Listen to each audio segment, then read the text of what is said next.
आज हम English grammar के एक महत्वपूर्ण topic active voice and passive voice की तीसरी क्लास को लेकर के उपस्थित हुए हैं। जैसा कि कल आपको प्रेजेंट इंडेफिनिट टेंस के वाक्यों को पैसिव वॉइस में बदलने के कुछ नियम और तरीके समझाए गए। आज हम दूसरा टेंस प्रेजेंट कॉन्टिन्यूअस टेंस को लेकर के उपस्थित हुए हैं। प्रेजेंट कॉन्टिन्यूअस टेंस के पैसिव वॉइस की क्रिया होती है is, am, are plus being. सबसे पहले हम अफर्मेटिव सेंटेंस अर्थात साधारण वाक्य को पैसिव वॉइस में बदलेंगे। साधारण वाक्य पैसिव वॉइस बनाने का नियम होता है, सर्वप्रथम हम एक्टिव वॉइस के ऑब्जेक्ट को सब्जेक्ट के स्थान पर रखते हैं, अर्थात ऑब्जेक्ट कर्म को पहले, इसके तुरंत बाद is, am, are plus being plus third form of the verb अर्थात क्रिया की तीसरी सूरत का प्रयोग करते हैं, plus by subject plus other words अन्य शब्द अंत में रखते हैं। For example, Shivani is eating the food. Shivani खाना खा रही है।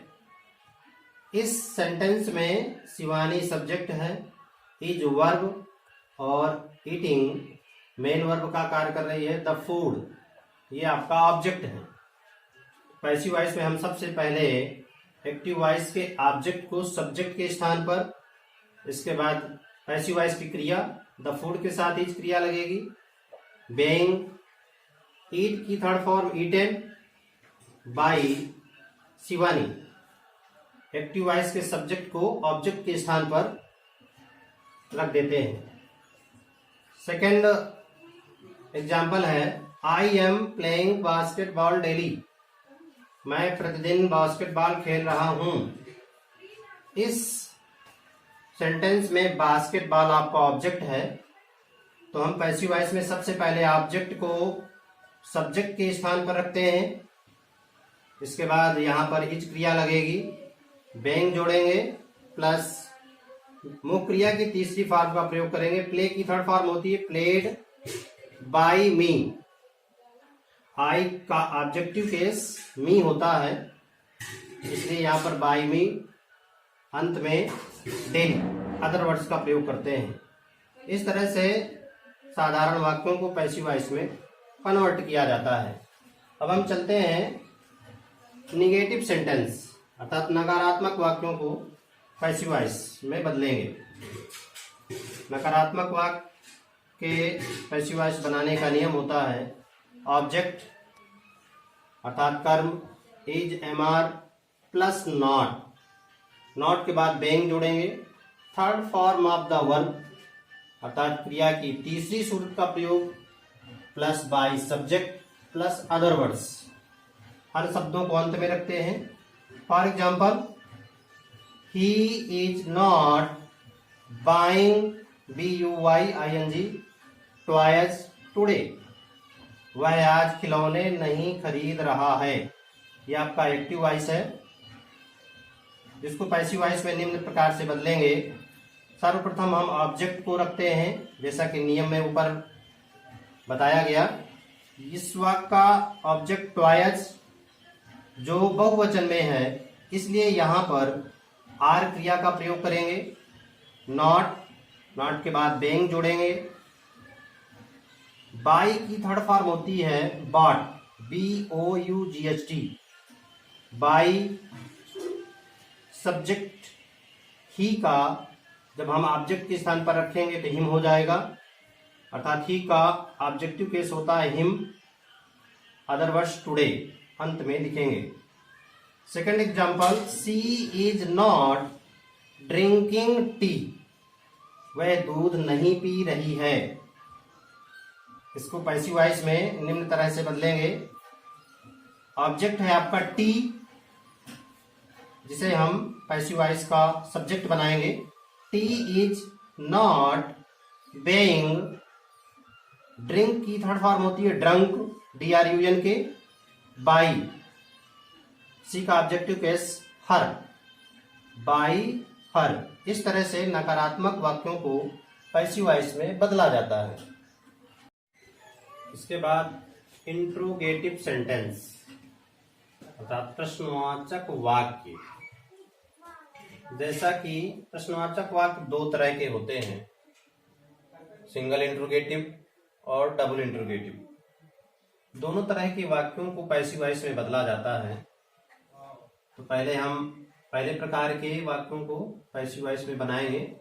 पैसिव वॉइस बनाने का रूल होता है, सबसे पहले जो आपके सिंगल इंट्रोगेटिव होते हैं वो हिंदी वाक्य से शुरू होते हैं, इंग्लिश में हम इन्हें सबसे पहले क्रिया से स्टार्ट करते हैं।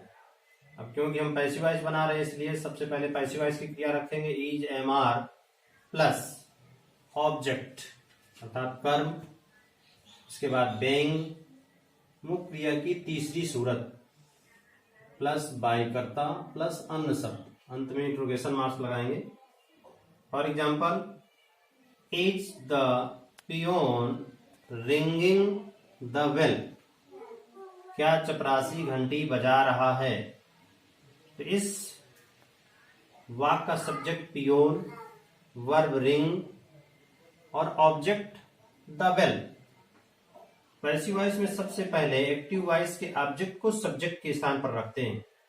अब क्योंकि ये पहले प्रकार का प्रश्नवाचक वाक्य है इसलिए सबसे पहले हम इज, द बेल, बेइंग और रिंग की थर्ड फॉर्म होती है rung, RUNG, by the peon. Active voice के सब्जेक्ट को ऑब्जेक्ट के स्थान पर रखते हैं बाई लगा करके। इसी प्रकार अगला सेंटेंस है, are the boys not making a noise in the field, क्या लड़के मैदान में शोर नहीं मचा रहे हैं। यह आपका इंट्रोगेटिव प्लस नेगेटिव का वाक्य है जिसको निम्न तरह से बनाएंगे। सबसे पहले ऑब्जेक्ट ए नॉइज, तो इज क्रिया पहले, ए नॉइज नॉट बेइंग, नॉट के बाद बेइंग जोड़ते हैं। मेक की थर्ड फॉर्म होती है made, by the boys in the field, अंत में अन्य शब्द रखते हैं। अगला सेंटेंस, जैसा कि मैंने आपको पहले ऊपर समझाया कि प्रश्नवाचक वाक्य दो तरह के होते हैं। अब दूसरे प्रकार के प्रश्नवाचक वाक्यों को पैसिव वॉइस में कैसे बदलेंगे। जो सेकेंड टाइप के क्वेश्चन होते हैं वो व्हाई, वेयर, व्हाट आदि से शुरू होते हैं, तो हम उनको सबसे पहले व्हाई, वेयर, व्हाट, whom आदि से बनाते हैं। Why are you not selling your old house? जैसा कि यह वाक्य why से स्टार्ट हुआ है, इसके बाद are you, यहां पर सब्जेक्ट you है, मेन और सेल, और ऑब्जेक्ट आपका यहां पर your old house, अपना पुराना घर। तो सबसे पहले हम why क्वेश्चन वर्ड, इसके बाद पैसिव वॉइस की क्रिया is, object your old house, तो ऑब्जेक्ट को सब्जेक्ट के स्थान पर रखते हैं। नॉट बेइंग, सेल की third form sold, by you, you का ऑब्जेक्टिव केस यू ही रहता है। इस प्रकार से why is your old house not being sold by you passive voice में हो गया। अगला सेंटेंस है, हु इज कॉलिंग मी, मुझे कौन बुला रहा है। ये वाक्य हु से स्टार्ट हुआ है तो इसको हु से बनाएंगे। वैसे हु के वाक्यों को दो तरह से पैसिव वॉइस में बदला जाता है, हम दोनों तरह के बदलने के नियम सीखेंगे। पहला, हु,